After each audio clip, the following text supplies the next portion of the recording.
안녕하세요. 주식시어 스트라이크 최은정입니다. 지난주 목요일 옵션 만기일 때 외국인들이 현선물 시장에서 동반 순매수를 하면서 코스피를 위쪽으로 끌어올렸었습니다. 오늘 외국인들이 현선물 시장에서 동반 순매수에 나섰고 여기에 기관 투자자들도 사자세에 가담을 했습니다. 코스피가 1%나 오르면서 1968포인트로 거래를 마쳤는데요. IT, 자동차, 조선 등 경기 민감주들이 반응하는 날이었습니다. 오늘 시가총액 1위 종목인 삼성전자가 1.5% 오른 것 역시 코스피 지수 상승의 1등 공신 역할을 했고요. N저가 지속되면서 낙폭이 컸던 자동차주가 현대차가 2.6, 또 현대모비스가 2.3, 기아차가 3.8%나 급등한 것 장 특징적이었다고 볼 수가 있겠습니다. 자, 오늘 형이 가니까 아우는 좀 쉬더라고요. 코스닥 지수는 1% 가까이나 빠지면서 어제보다 0.9% 하락한 560으로 거래를 마쳤는데요. 장중에는 1.5%나 밀리는 흐름이 나타나기도 했었습니다. 환율 잠깐 볼까요? 달러 강세 최근 급등세를 보였던 달러 원 환율이 어제보다 5원 내린 1,106원의 거래를 마쳤는데요. 달러 N이 어제 장중에 102엔까지 올라가면서 엔저 지속에 대한 우려감을 낳았었고 관련해서 각종 뉴스 보도들이 쏟아져 나왔었습니다. 오늘은 그래도 약간은 진정되는 움직임이 나왔습니다. 자, 오늘의 움직임만 놓고 외국인 투자자들이 이제 대형주 산다, 코스피 쪽이 올라갈 거다라고 생각하기에는 무리인 게 있는 것 같고요. 오늘 코스닥 쪽에서 기관이 많이 팔았는데 이제 너무 많이 올랐으니까 코스닥 쪽에서도 외국인 기관 파나보다 생각하는 것도 무리가 있을 것 같습니다. 하지만 앞으로 오늘을 기점으로 시장의 분위기 반전이 있는 건지는 전문가의 의견을 들어봐야 할 것 같은데요. 그래서 주식쇼 스트라이크 돌아왔습니다. 오늘 시황 분석 들을 거고요. 전문가께 앞으로 시장에서 이기기 위해서는 어떤 전략들을 짜가야 하는 건지 노하우 배울 거고요. 7시 반부터는 시청자 여러분들의 종목 상담도 도와드릴 겁니다. 두 가지 참여 방법 있는데요. 먼저 소개를 해드릴게요. 서울 지역번호 02-3153-2619번으로 전화 주시거나 013-3366-0110번 무료 문자 남기실 수 있습니다. 7시 반부터 상담이 시작되지만 지금부터 선착순으로 저희가 차곡차곡 집계하고 있을 거라는 거 기억하시고 저희가 오늘은요. 오늘의 감독님 먼저 소개를 해드릴게요. 화면으로 만나보시죠. 탄탄한 기초와 정확한 시황 분석이 수익률을 좌우한다. 잃지 않는 것이 수익의 기본. 처음부터 다시 시작하는 수익 공부. 당신의 마지막 1%를 채워줄 박성일 연구원의 강의가 지금 바로 시작됩니다.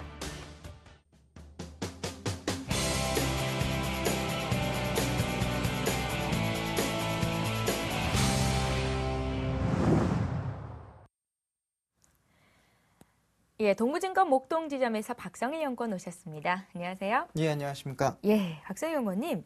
오늘 시장 분위기가 어땠나요? 전문가의 의견은 어떤지가 좀 듣고 싶어요. 예, 오늘 시장 오랜만에 이제 대형주가 움직였기 때문에 이제 개인 투자자분들 중에서 대형주 쪽으로 플레이를 하시는 분들은 조금 기분 좋은 하루셨던 것 같고 이제 중소형주 위주로 해서 수익률을 조금 극대화하고자 했던 분들께서는 오늘 차익 실현 물량이 조금 많이 나왔기 때문에 어려운 하루가 아니었나 싶습니다. 특히 코스닥 시장 같은 경우는 오늘 그동안 이제 시장을 이끌어왔던 기관이 한 1,000억 원가량 순매도를 했는데 실적 시즌이 마무리되면서 이에 대한 이제 기대감들이 대부분 다 소멸이 되고 있는 과정이다라고 보시면 좋을 것 같고요. 코스피 시장 같은 경우는 밸류에이션이 워낙 싸다 보니까 밸류에이션 투자자분들께서 이제 저가의 자동차 IT를 중심으로 해서 매수가 조금 들어왔다고 판단하시면 좋을 것 같고 아직 외국인의 경우에는 이제 1,000억 원 이상 오늘 순매수를 하긴 했지만 연속성을 보여주고 있지는 않기 때문에 시장이 여기서 이제 다시 한번 올라갈 수 있다라고 판단을 하기는 조금 무리가 있다라고 보시면 좋을 것 같습니다. 예. 시장에 관한 박성일 연구원님의 짧은 뷰, 그렇지만 임팩트 있는 내용들을 좀 들어봤고요. 이제 오늘의 강의를 시작을 해볼 텐데요. 강의 제목을 보니까 꼭 들어야 될 것 같습니다. 포트폴리오를 구성하는 법, 앞으로 어떻게 운용해가면 좋을지가 공개가 될 것 같습니다. 시작해볼까요? 예. 제가 오늘 이제 포트폴리오 구성에 대한 얘기들을 드릴 텐데 포트폴리오를 짜야 된다는 얘기를 사실 많이들 들으실 거예요. 책에서 들으실 수도 있고 뭐 강의를 통해 들으실 수도 있는데 근데 포트폴리오를 왜 짜야 되는지에 대해서 아시는 분들이 많지는 않으신 것 같아서 제가 설명을 간단하게 한번 드려볼게요. 일단은 포트폴리오를 짜야 되는 이유를 설명을 한번 드리고요. 그리고 그 이유를 가지고 제가 포트폴리오를 짜볼 텐데 지난주에 이제 강의를 들었던 추세 매매를 가지고 포트폴리오를 짤 거고 이 포트폴리오를 어떻게 관리를 해서 수익을 낼 건지를 한번 보여드릴게요. 포트폴리오를 구성해야 되는 이유를 설명을 먼저 드려볼게요. 포트폴리오를 짜야 되는 이유는 굉장히 간단해요. 제가 여기 15%라고 써놨는데 이거는 뭐 목표 수익률이니까 그냥 확정금리 채권으로 얘기를 드릴게요. 채권이 어떤 건지는 대부분 아실 거라고 생각을 하고 모르시는 분들은 그냥 확정금리를 받는 상품이다라고 생각을 하시면 돼요. 채권이 두 개가 있어요. 동부건설 채권이 하나 있고요. 이게 수익률이 7%예요. 시장에서 실제로 7%에 사실 수 있으세요. 그리고 두산건설이 있어요. 두산건설도 시장에서 실제로 HTS를 통해서 7%에 사실 수 있으세요. 그러면 일반적인 투자자분들께서는 내가 동부건설이 좋아 보인다, 두산건설이 좋아 보인다, 이런 개인적인 관념을 그냥 갖지 마시고 이거 두 개를 다 사시는 분이 만약에 시장에서 플레이할 수 있는 게 이거 두 개밖에 없다고 하면 이거 두 개를 다 사시는 분이 무조건 한 개를 사시는 분보다는 현명한 거예요. 왜냐하면 기대 수익률이 7%가 되죠. 근데 그쵸? 근데 동부건설하고 두산건설을 다 산 A라는 사람하고 동부건설만 산 B라는 사람을 봤을 때 위험도는 어떻게 될까요? 동부건설, 두산건설이 확정금리를 주지 않을 위험도는 딱 하나밖에 없어요. 파산. 그러면 두 개가 동시에 망할 확률하고 두 개 중에 한 개만 망할 확률하고 어떤 게 높은지 그냥 상식적으로 보면 두 개가 다 망할 확률이 당연히 낮죠. 그러니까 얘가 위험이 낮아요. 위험은 낮은데 수익률은 같아요. 우리가 포트폴리오를 짜야 되는 이유는 주식에서도 마찬가지예요. 짜야 되는 이유는 그냥 한 가지라고 보시면 돼요. 우리가 같은 목표 수익률에서 리스크를 내릴 수가 있어요. 사람들은 이걸 못 내릴 거라고 생각을 하고 본인이 한 종목에 자꾸 꽂혀서 몇 종목만 가지고 자꾸 수익률을 내려고 하시는데 실제로는 여러 종목을 사서도 같은 수익률을 가져갈 수가 있어요. 이제 주식을 갖고 한번 설명을 드려볼게요. 주식 하시는 분들 대부분 연목표 한 15% 정도 잡으시면 굉장히 잘 하시는 거예요. 근데 포트폴리오를 짜볼게요. 일단 목표 수익률이라는 게 있어야 되는데 주식은 확정금리 채권이나 이제 예금이 아니기 때문에 자기가 이제 기술적 분석이나 기본적 분석을 가지고 목표 수익률을 정해요. 그러면 예를 들어서 삼성전자를 지금 사서 PER 15배까지 보겠다. 그럼 목표 수익률 한 15% 정도 나오겠죠. 이걸 사고 현대차를 사서 PER 한 14배, 14배 너무 많네요. 10배 정도까지만 가져가겠다. 그러면 이제 목표 수익률이 나오잖아요. 이거 두 개가 동일하게 15%라고 가정을 할게요. 그러면 삼성전자 하나 사시는 분들보다 이분보다 그러니까 위험을 그냥 제가 숫자로 표시를 했는데 실제로 위험은 숫자로 표시를 할 수는 없지만 표시를 한다고 보면 이분이 하나 샀을 때 위험이 25라고 하면 두 개 사시는 분들은 위험도는 반으로 낮아지는 대신에 수익률은 같아요. 왜냐하면 이 수익률이라는 것 자체가 자기가 목표로 하는 거지 확정금리부 채권이 아니잖아요. 그리고 동일한 수익률 기준 갖고 했기 때문에 실제로 이게 가능해요. 그래서 포트폴리오는 무조건 구성하시는 게 옳아요. 그럼 포트폴리오를 몇 가지 종목을 가지고 구성을 할 거냐 이런 거에 대한 논란이 조금 있을 수가 있는데 그냥 이런 것도 생각을 해보면 알 수가 있어요. 포트폴리오를 짜서 보시면 우리가 일반적으로 이제 분산할 수 있는 위험이 있어요. 이런 게 파산이나 최근에 NHN이 공정거래위원회에서 이제 조사받죠. 예를 들면 세무조사나 공정거래위원회 조사나 그런 게 있을 수가 있고 로엔이 최근에 SK플래닛이 판대요. 대주주 매도, 대주주 매도 이런 거 다 리스크죠. 근데 이런 게 개별 종목에서 한 개 종목보다는 두 개 종목에서 발생할 확률이 낮고요. 두 개보다는 세 개에서 발생할 확률이 낮아요. 그러니까 여러 종목을 보유하는 게 이 리스크는 무조건 줄일 수가 있는데 이 리스크를 줄이는 과정에서 목표 수익률이 자기가 생각하는 방법 갖고 동일한 것들로만 구성을 하시면 같은 수익률에서 위험은 내릴 수가 있어요. 근데 우리가 이거를 분산시킬 수 없는 위험이 있어요. 이런 것들은 천재지변이나 전쟁 이런 건 우리가 분산시킬 수 없으니까 애초에 그냥 생각할 필요가 없어요. 그리고 개수에 대한 얘기를 잠깐 드리면 그냥 이건 통계학적으로 계산이 된 건데 확률 정규분포, T분포에 따라서라고 얘기를 하는데 그냥 쉽게 설명드리면 30개 넘어가면 의미 없어요. 30개 넘어가서 포트폴리오를 구성하는 건 30개를 사나 400개를 사나 그게 그거예요. 여기 보시면 이 그래프가 밑으로 내려오면서 점점 더 평준화되죠. 이게 그냥 수학적으로 증명됐다고 생각을 하셔서 30개 이상 종목을 사실 필요는 없고요. 제가 개인적으로 그냥 포트폴리오를 짜서 해본 결과 15개 넘어가면 아무런 의미가 없어요. 왜냐면 15개 넘어가면 내가 이 종목이 관리도 안 돼요. 얘네가 뭐 하는 회사인지도 잘 파악을 하기 힘들고 얘네한테 발생하는 리스크들을 대부분 다 인지할 수도 없기 때문에 그냥 포트폴리오를 짜는 게 낮은 위험을 가지고 동일한 기대 수익률을 가질 수가 있고 그 개수는 15개로 짜는 게 가장 적합하다라고 생각하시면 그냥 제 말 다 이해하신 거라고 보시면 될 것 같아요. 그래서 제가 이제 포트폴리오를 한번 짜볼게요. 근데 포트폴리오를 짤 때는 항상 기준이 있어야 돼요. 어떤 매매 방법을 선택을 할 거냐. 근데 제가 지난주에 강의를 드렸던 추세 매매를 저는 개인적으로 포트폴리오를 짜는 기본 방법으로 하겠어요. 그래서 매수는 어떻게 할 거냐면 박스권을 기던 주식이 박스권을 돌파했을 때 매수할 거예요. 두 번째, 추세대를 타고 가던 주식이 추세대 하단에 오면 매수를 할 거예요. 이 방법을 갖고 포트폴리오를 짜볼게요. 그래서 제가 지금 종목을 4종목을 선정을 해왔어요. KMW, NHN, 서울반도체, LGU+. 제가 이 종목들을 잠깐 보여드릴게요. NHN부터 먼저 보여드릴게요. 아까 제가 앞에서 잠깐 보여드렸던 그림 기억하시죠? NHN은 추세가 이렇게 나고 있죠. 그쵸? 추세대 하락 부분에 왔기 때문에 매수를 했어요. 이런 게 되게 애매해요. 추세를 벗어났냐 안 벗어났냐 논란이 있을 수가 있는데 개인적으로 저는 안 벗어났다고 봐요. 왜냐하면 추세대에서 양봉이 3개가 났어요. 어떻게든 이 추세대를 막으려고 하는 매수세가 들어오고 있기 때문에 아직 저는 추세대를 지킨다고 봐서 이 하단 부분에서 얘를 매수를 했고요. 두 번째는 KMW 볼게요.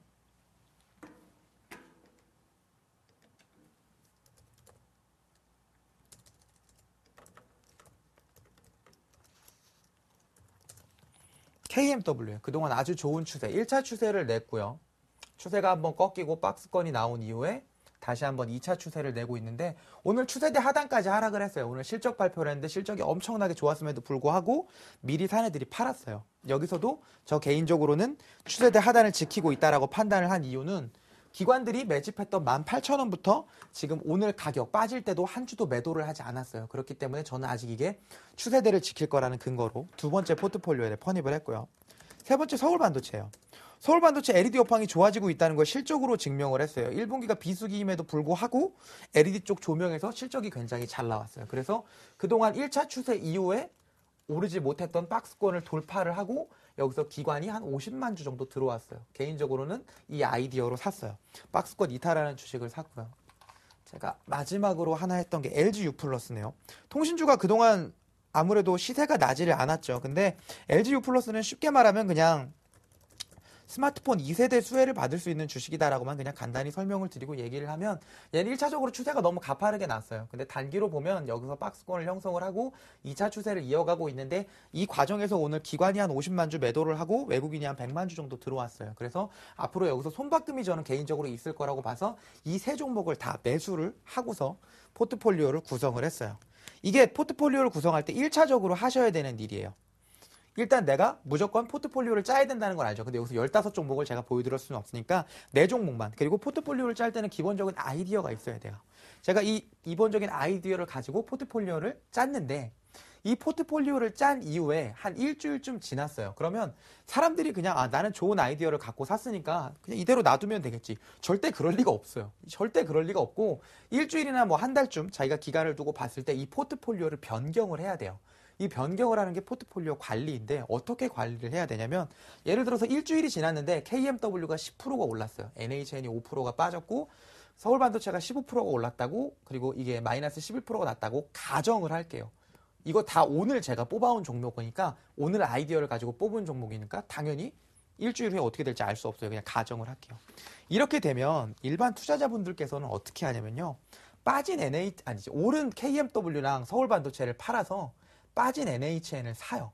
이게 굉장히 바보 같은 짓이에요. 이런 짓을 하면 안 돼요. 왜냐면 제가 아까 뭐 예를 들어서 차트를 잠깐 다시 보여드리면 LGU+, 이건 좀 애매하니까 KMW로 말씀을 드릴게요.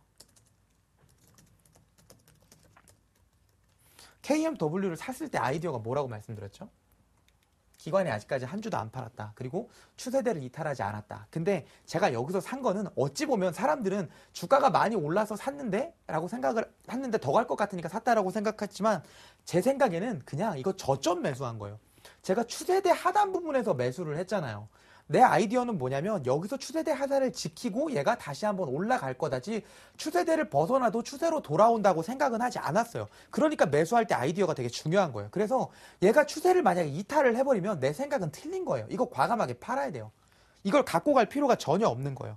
아까 또 하나 손실난 게 NHN이죠. 일주일 후에요. 전 NHN이 오를 거라고 믿어요. 근데 이 샘플은 그런 거예요. 여기 보면 이 NHN도 추세가 났잖아요. 근데 NHN 추세대 하단에서 제가 샀어요. 근거는 아까 말씀드렸죠. 지금 공정거래위원회에서 얘네를 감사할 것 같으니까 주가가 하락을 하고 있고 매도의 주체는 기관인데 크지는 않아요. 근데 3거래일 연속 양봉이 나면서 이 추세대 하단을 지지할 것 같아서 제가 샀어요. 근데 일주일 지났더니 얘가 추세대를 깨버렸다고요. 근데 얘를 들고 가서 NHN은 좋으니까 올라갈 거야. 이러면 처음에 매수하셨던 원칙을 깬 거예요. 그러니까 본인 생각이 틀렸다고요. 이거를 인지를 하셔야 돼요. 그래서 어떻게 하셔야 되냐면 이 포트폴리오를 짤 때 얘네를 잘라야 돼요. 얘네를 잘라버리시고요. 얘네를 잘라서 이 자금을 여기다 다 얹어버려야 돼요. 왜냐면 이거 두 개는 처음에 샀던 아이디어가 맞은 거예요. 그렇기 때문에 얘네는 기존에 올랐던 추세를 이어갈 애들이고 얘랑 얘는 틀렸는데 지금 틀렸다고 본인이 인정을 안 하시는 거예요.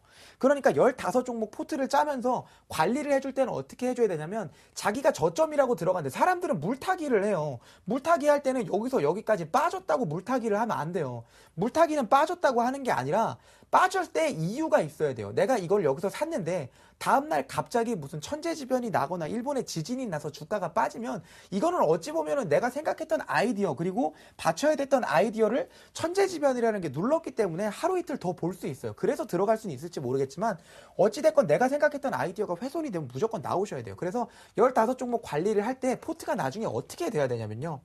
포트에 나중에 4종목, 15종목이 이렇게 있는데 이 포트 전체가 빨개야 돼요. 빨갛게 플러스만 있어야 돼요. 다. 물론 그렇게 되기 좀 어렵죠. 장중에 등락폭이 있다 보니까 마이너스 당연히 있을 거예요. 근데 이론상으로 보면 전부 다 빨갛게 되고 파란 것들은 잘라내서 관리를 하셔야 본인 아이디어대로 흘러가는 거예요. 그래야 이 포트가 더 수익률을 극대화할 수 있는 거예요. 주가를 싸다 비싸다 그렇게 판단하시면 안 돼요. 그럴 거면 싼 주식을 사려고 처음에 매수 아이디어를 정했어야 돼요. 아이디어가 그게 아니었죠. 전 추세 매매를 한다고 했고 저는 제 아이디어를 지킨 거예요. 그래서 이제 포트를 다 짰다고 해서 빨간불이 다 들어왔어요. 그럼 이제 매도를 해야겠죠. 포트에 이렇게 4종목이 펜이 잘 안 나오니까 포트에 4종목이 편입이 됐다고 할게요. 이쪽은 좀 위험하니까 이쪽에서 할게요. 포트에 이렇게 4종목이 편입이 됐다고 할게요. 근데 얘가 다 빨개요. 플러스 A, B, C, D 플러스 하나 더 쓰고 2까지 있다고 하죠. 이렇게 있다고 하면 얘를 이제 수익이 난 것까지도 알겠어요. 아까 관리를 잘 하셔서 이렇게 만들었어요. 근데 얘를 관리하고 마지막에 어떻게 되냐면 얘를 팔아서 현금을 받으셔야 수익이 난 거잖아요. 그럼 얘를 팔아야 되는데 매도에도 기준이 있어야 돼요. 매도의 기준은 뭐냐면 첫 번째는 기본적 분석, PER이나 PBR 갖고 매도를 하시는 분들이 있어요. 나는 밸류 10배 줄 거야. 이 종목당 밸류가 다 달라요. 당연하죠. 업종이 다를 테니까. 업종을 같은 걸로 짜면은 사실은 상관계수 때문에 포트를 짜는 의미가 조금 희석이 되긴 하는데 개인분들은 그런 거 별로 신경 쓰지 않으셔도 돼요. 그냥 여러 개만 짜면 돼요. 그리고 PER이나 PBR 지면에서 그래 A는 10배 주자, B는 15배 주자, C는 14배 주자 뭐 이렇게 해서 여기에 도달하면 파셔야 돼요. 그리고 PBR은 얘는 5배, 4배, 3배 이렇게 줘서 파는 방법이 하나가 있을 수가 있고요.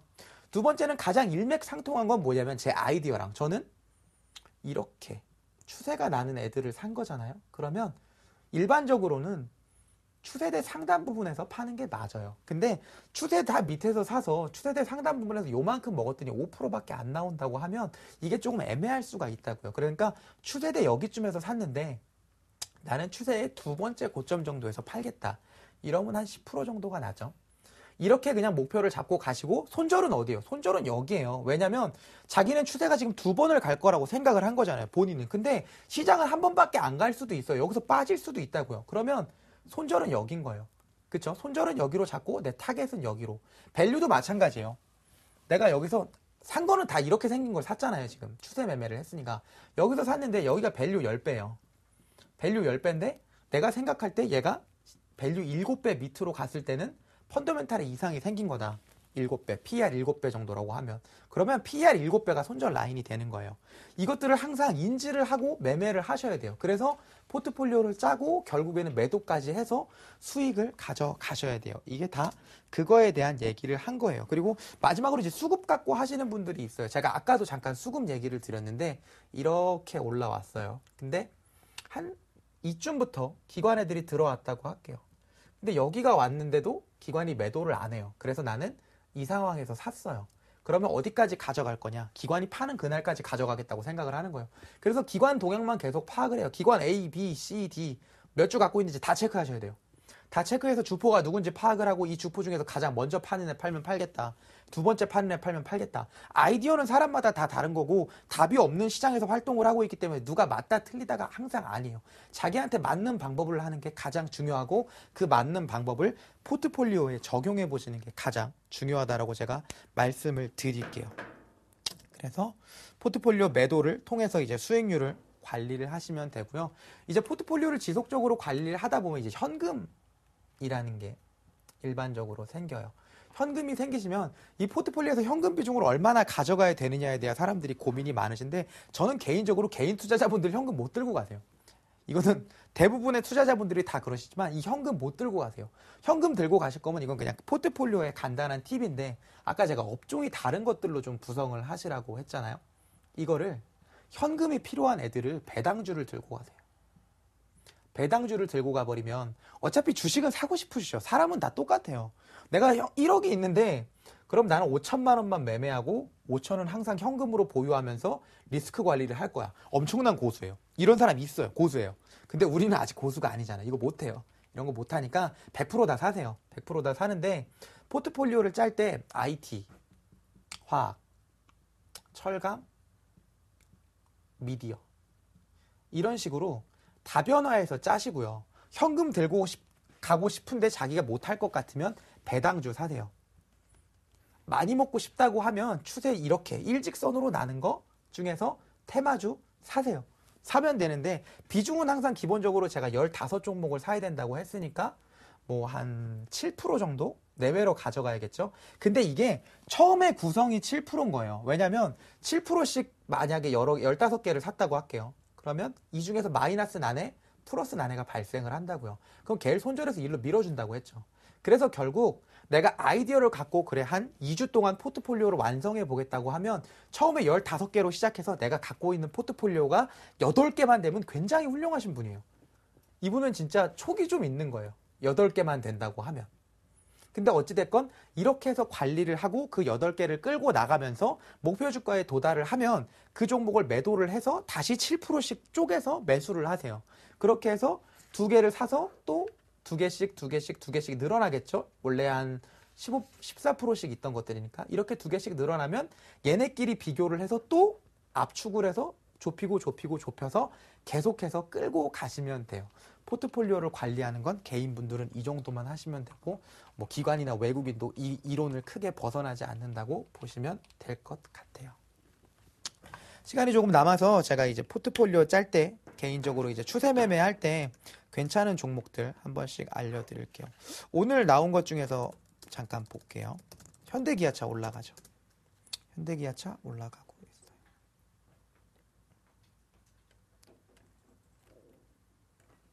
첫 번째는 이제 이제 종목을 살 때 이거는 아이디어가 좀 다른 주식이니까 이런 주식 같은 경우에는 뭐냐면 기본적 분석 측면에서 아이디어가 있는 거예요. 그러면 이런 주식들을 갖고 있는 포트를 짤 때는 다 기본적 분석에 아이디어가 있는 포트를 짜세요.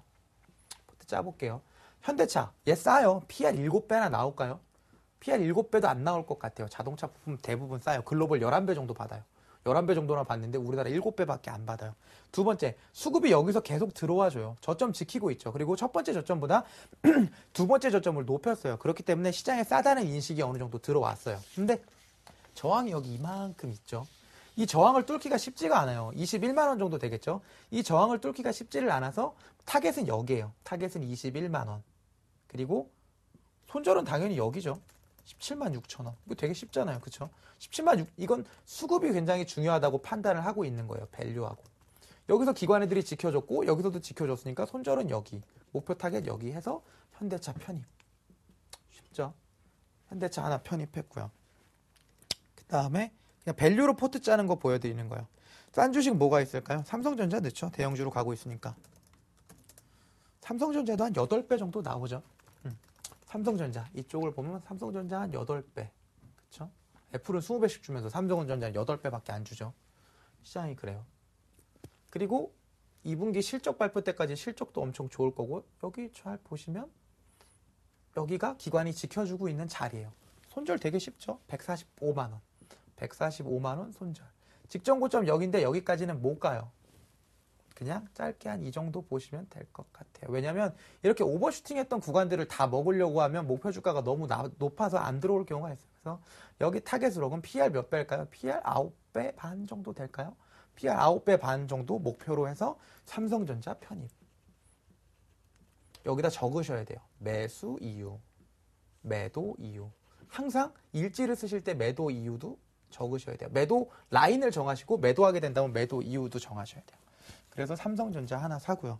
또 요새 쌓이는 거 뭐 있을까요? 주 LG 한번 볼까요?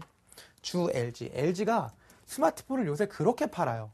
정말 요새는 옵티머스 프로 제품을 예전처럼 못 보는 게 아니라 지하철만 가면 흔하게 볼 수 있어요. 매월 1000만 대씩 팔아요. 엄청 아니죠. 매월 1000만 대가 아니죠. 분기에 1000만 대씩 팔아요. 올해 한 4000만 대 정도 팔면은 아마 글로벌 MS 2위로 올라갈 수 있을 것 같아요. 국내에서는 애플을 잡을 것 같아요. 그러니까 당연히 LG전자의 실적이 대부분 좋고 LG는 지주사라서 그걸 갖고 있다 보니까 주가가 많이 오르는데 지주사들은 안타깝게도 본인이 일을 하지 않고 남들이 번 거 자기가 가져가다 보니까 항상 밸류가 낮아요. 그래서 이것도 10배도 못 받아요. 그래서 얘 갖고 고점 여긴 먹을 게 없네요, 별로. 그러면 얘는 안 되겠네요. 왜냐면 밸류로 얘를 먹을 게 없어요. 차트를 뚫고 가서 7만 원 가야 되는데 67,800원짜리 사서 7만 원 먹자고 얘를 들어가는 건 조금 애매한 면이 있죠. 그러면 얘 안 사요. 최근에 그럼 많이 빠진 삼성중공업 한번 볼게요. 제가 삼성중공업을 엄청 좋아해요. 시장이 지금 삼성중공업을 빼고 있는 건 사실은 굉장히 비논리적이에요. 삼성중공업은 작년보다 올해 업황이 더 좋아요. 본인들이 작년에 어려워서 구조조정 열심히 잘 했고 그래서 1분기 실적도 시장 예상치가 2,200억이었어요. 근데 얘네가 4,000억 넘게 내놨어요. 이거 예상이라고 할 수 없죠. 2,000억 예상했는데 4,000억 나오면 이거 그냥 찍은 거예요. 그렇죠. 애널리스트들이 찍었다고 할 만큼 실적이 굉장히 좋아요. 그러니까 밸류 측면에서 봤을 때 얘 개인적으로 한 6배, PBR 측면에서 보면 0.5에서 한 배 항상 미만이에요. 그러면 그냥 PBR로 봐서 그냥 1.3배만 받을게 라고 해서 여기 타겟으로 가는 거예요. 그래서 삼성중공업 이런 식으로 편입을 해요. 이런 식으로 다 편입을 하신 다음에 아까 밸류로 투자하시는 분들의 좋은 점은 뭐냐면 밸류라는 게 그렇게 쉽게 안 밀려요. 여기 못 밀어요. 못 밀진 않겠죠. 밀 수 있어요. 여기를 밀려고 하면 아까 차트 갖고 추세 매매 하던 거랑은 달라요. 여기를 밀려고 하면 시장을 전체적으로 밀어야 돼요. 프로그램 매도가 뭐 한 5천억 정도 나오거나 이런 식으로 밀어야 되기 때문에 쉬운 상황이 아니에요. 그래서 이걸 다 짜시고요. 밸류가 깨지지 않는 주식들은 다 중기 보유하시면 되고 이 밸류가 깨지는 애를 팔아서 이 중에 가장 먼저 밸류를 받고 있는 애들, 주가가 올라가는 애들 쪽으로 갈아타주면 돼요. 아까는 제가 종목을 선정했던 아이디어가 기술적 분석이다 보니까 매매를 조금 빠르게 하고 포트를 조금 빠르게 구성해야 되는 게 있지만 개인 투자자분들, 혹시 직장을 다니시는 분들 중에서 내가 시간이 많이 없다고 하시는 분들은 밸류 분석 그렇게 어렵지 않아요. 지금 얼마 벌고 있냐, 그리고 2013년 가이던스가 얼마냐. 회사가 거짓말을 하면 어쩔 수 없지만 우리나라 대형주들은 거짓말하지 않아요. 그렇기 때문에 회사의 가이던스를 한번 보고 가이던스로 PER, PBR 측정을 하셔서 적정한 가격에 매수를 하시고 손절 라인 지키시고 손절하면 포트 구성하시면 제 개인적인 생각에는 크게 주식하면서 손해볼 일은 없다고 생각하시면 될 것 같아요. 예. 각종 전문가들이 좋다고 하는 종목들을 가득 채워서 내 포트폴리오를 짰는데 왜 나는 항상 마이너스 수익률인 거야? 라고 의문을 가지셨던 분들 오늘 그 해답이 나오셨을 것 같습니다. 여러분들 아무 생각 없이 투자하시면 안 되고요. 본인만의 투자 원칙이 반드시 있어야 되는 겁니다. 매수, 매도 물론 마찬가지인데요. 멘토를 찾아서 배우는 방법이 있고 실전을 통해서 배우는 방법이 있겠는데 실전을 통해서 배우는 거는 상당히 어렵잖아요. 멘토를 찾으십시오. 저희 월요일부터 금요일까지 매일매일 다른 전문가들이 나옵니다. 박성은 전문가가 하는 방법이 나한테 맞는 것 같다 하신 분들은요. 저희 화요일마다 센TV VOD 홈페이지에 올라가 있습니다. 다시 한번 보시고 어떤 방법으로 투자를 해 나가시는지 꼼꼼히 체크를 하셨으면 좋겠습니다. 7시 반이 됐으니까요. 시청자 여러분들 종목 상담하는 시간 갖겠습니다. 잠시 쉬었다가 올게요. 검색창에 샘플러스를 입력하시고 전문가 방송에 접속하시면 서울경제TV 특급 전문가들이 여러분의 포트폴리오와 수익률을 책임집니다. 주식 투자 샘플러스와 함께하세요.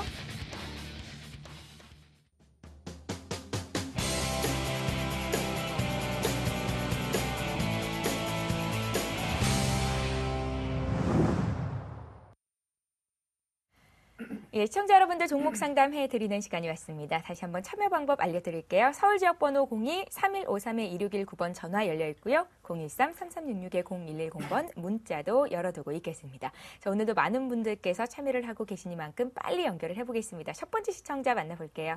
안녕하세요. 네, 안녕하세요. 예, 안녕하세요. 반갑습니다. 예, 저는 하계동에 사는 김성민이라고 합니다. 아우, 반갑습니다. 시청자님. 앞서서 강의 들으셨어요? 네, 저 자주 서울경제TV 자주 시청하고 있습니다. 어떻게 좀 투자의 팁을 배워가고 있으세요? 네네. 예, 어떤 아주 종목 유익한 프로그램으로서 많은 것을 배웠습니다. 그러세요? 그러면 오늘 질문하실 이 종목 역시 수익을 보고 계시겠군요. 네, 제가 롯데푸드를 예, 해마다 봄철에 사면은, 예, 여름 하절기 종목으로서 빈과가 실적 매출이 많이 증가할 적에 꼭 재미를 좀 해마다 봤습니다. 예. 그래서 예, 다른 종목보다는 롯데 상당 푸드죠. 이 푸드를 올해도 어김없이 4월 9일 정도에 예, 77만 원 할 때 30%를 샀고 예, 그 후로 좀 잘 가기에 제가 추가로 20%를 82만 원에 20%를 더 사서 예. 지금 평균 단가가 79만 4천 원인데 예, 계속 잘 가더니 5월 2일 남양유업 사태가 발생하고 나서부터 예, 이 주가가 정체가 돼가지고 계속 지금 61선까지 이탈을 하는 정도로 예, 그래서 이게 해마다 수익을 주던 종목인데 올해는 왜 그럴까 무슨 문제는 없는지 예. 앞으로 전망이 어떻게 될까 궁금하고 그래서 전화드렸습니다. 상담 좀. 앞서서 박성현 네. 연구원님께서 계란을 한 바구니에 담지 말라라고 표현을 하셨어요. 포트폴리오에 네. 종목을 네. 15개 네. 정도 넣어도 된다. 롯데푸드 말고 다른 종목들도 혹시 들고 계세요? 롯데푸드 그래서 50%하고 현금 50%를 그냥 가지고 있습니다. 그러세요? 네. 예, 알겠습니다. 굉장히 잘 말씀을 해주셔서 박성윤 연구원님께서 풀어주시기 어려움이 없을 것 같은데 어떻게 네. 저희가 어떤 점을 좀 집중적으로 봐드릴까요? 손절? 아니면 목표가? 앞으로의 전망?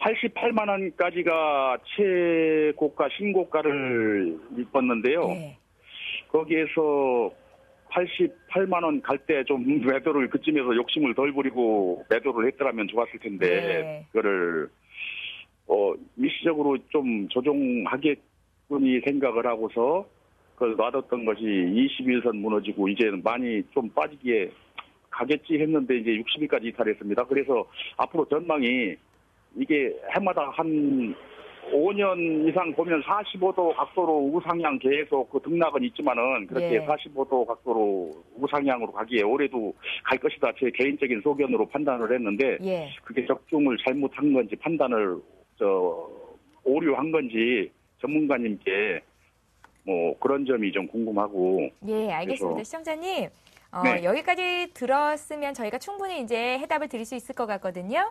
네, 예. 예, 저희 바로 풀어드릴 테니까요. 잘 들어보십시오. 네. 예, 박성현 연구원님. 기술적인 분석은 하시는 것 같은데요. 기본적인 분석에 대한 얘기가 거의 없으시네요. 네. 근데 개인적으로는 이제 시청자분께서 예. 저는 주식을 굉장히 잘 하신다고 생각을 해요. 왜냐면 보통 사람들은 주식을 살 때 이유가 없어요. 오르니까 사고 내리니까 싸다고 사고 빠지니까 사고 이러시는데 지금 사신 이유가 계절성인 거죠. 이 계절성이 과거 몇 년 동안 상당히 잘 맞았어요. 근데 이게 항상 맞지는 않아요, 사실. 그래도 계절성이 있는 주식인 거는 롯데푸드는 확실한 거예요. 그래서 분명히 매도할 기회를 드릴 가능성이 높아요. 근데 지금 차트를 쭉 놓고 보면요. 롯데푸드가 상당히 오랫동안 올랐어요. 롯데푸드가 오른 이유는 뭐냐면 롯데푸드가 오른 것뿐만 아니라 우리나라에서 지금 음식료라고 할 수 있는 업종들 대부분 오른 이유는 뭐냐면 음식료 업종은 음식료 대부분이 다 실적이 굉장히 안정적이에요.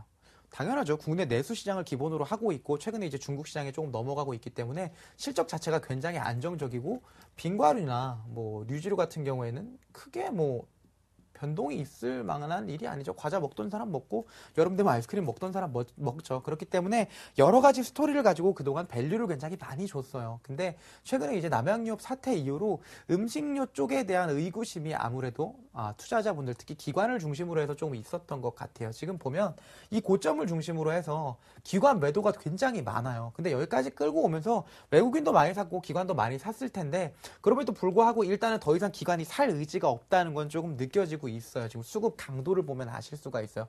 그래서 얘를 어떻게 해야 될지 고민을 조금 하셔야 될 텐데 저는 개인적으로 이렇게 하시면 좋을 것 같아요.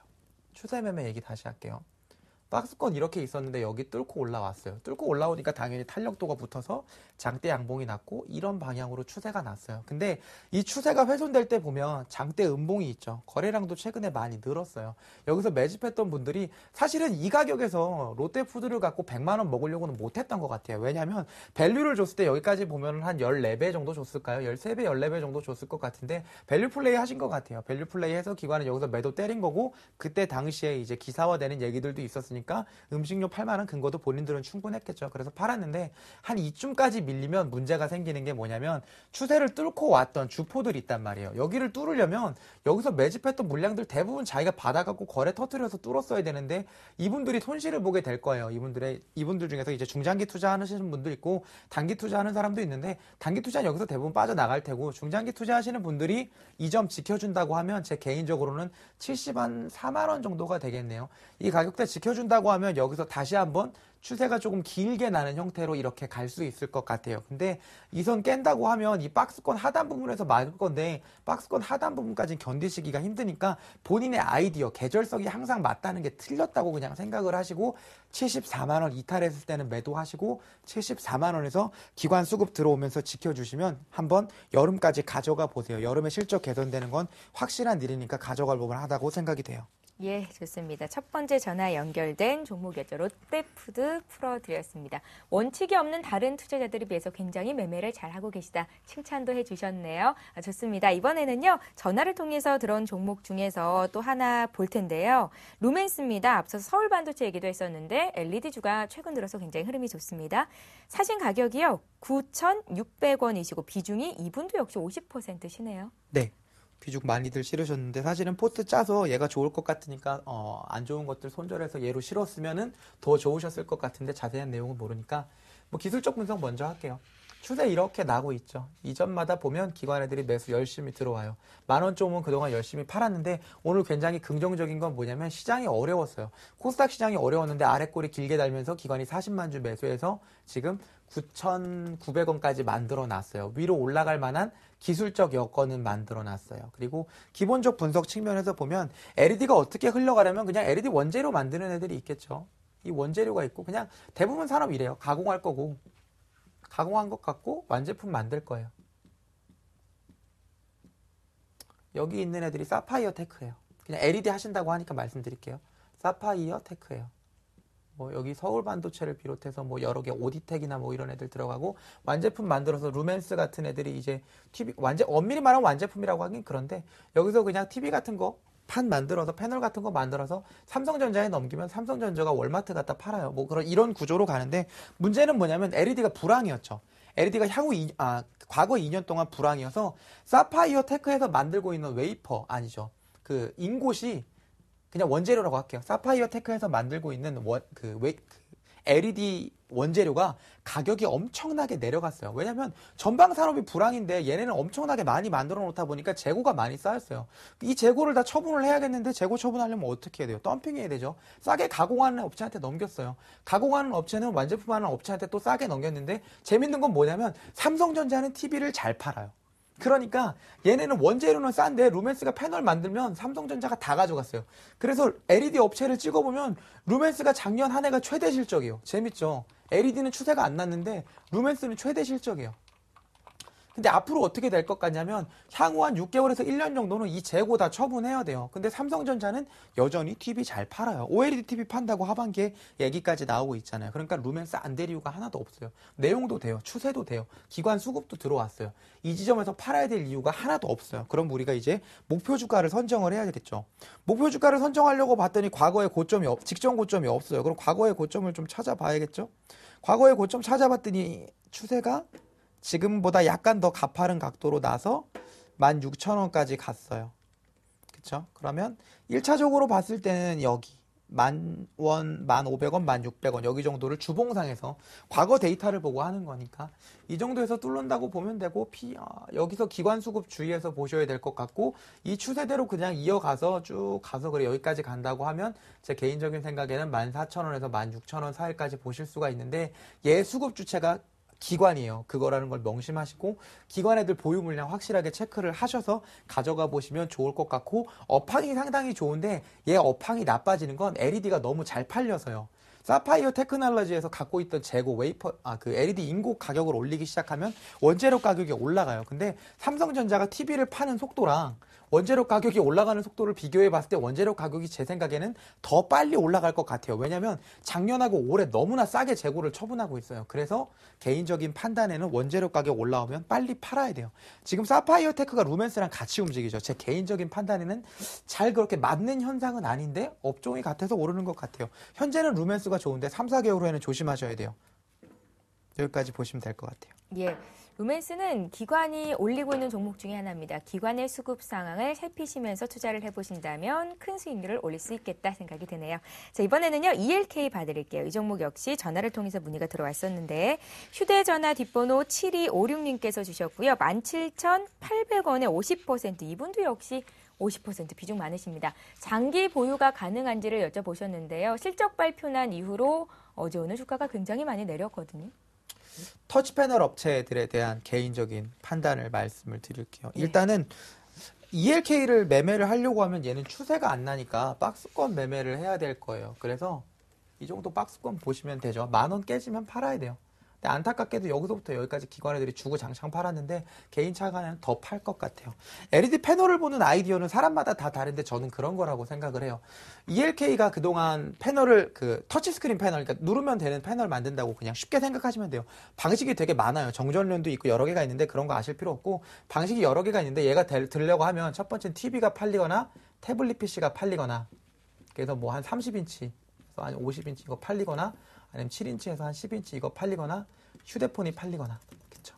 이렇게 해야 되는데 휴대폰 시장은 지금 봤을 때는 우리나라 MS가 지금 61%예요. 스페인이 64%, 뭐 중국이 30%인데 이거 필요 없고, 그러니까 우리나라가 지금 휴대폰, 스마트폰 보급률이 거의 다 맥시멈으로 찼다고 보시면 돼요. 이게 한 70% 가면 휴대폰 보급률이 더 못 올라와요. 그러니까 터치스크린 패널 신규로 만들 일은 없고 교체 수요만 발생을 하니까 신규로 만들었던 과거 이때보다는 분명히 안 좋아요. 그래서 휴대폰 쪽 만드는 애 잘 안 돼요. 태블릿 PC 시장은 지금 커지기 시작을 했어요. 사실은 사람들이 휴대폰 갖고 모든 게 될 줄 알았는데 써보니까 아이패드도 괜찮고요. 갤럭시 탭 10.0도 괜찮아요. 그러다 보니까 이런 거에 관심을 좀 가져서 중대형 패널 하는 애들이 되게 잘 돼요. 근데 이제 작은 패널 3인치에서 5인치 하던 애들은 잘 안 되고요. 7인치에서 한 10인치 하는 애들이 되게 잘 돼요. 그래서 무슨 아바텍이니 이런 회사들 되게 많이 오르는 거고 미래나노텍도 마찬가지고 TV 쪽 만드는 애들은 아까 룸에서 잠깐 보여드렸는데 LED 쪽은 괜찮은 것 같고 LCD는 잘 안 돼요. PDF도 좀 안 되는 것 같고 그래서 그쪽은 별로 보실 것 없는데 ELK를 찍어서 본인이 종목을 이렇게 쭉 보시면 ELK가 뭘 만드는지 써 있어요.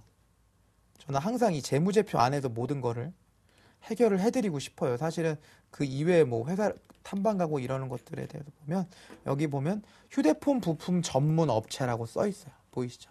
정정용 방식의 터치 패널을 주로 생산한다고.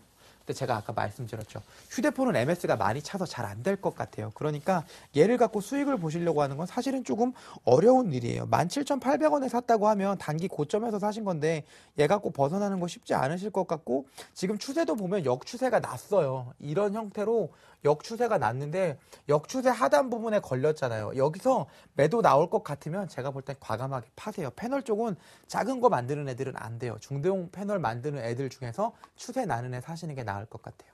예.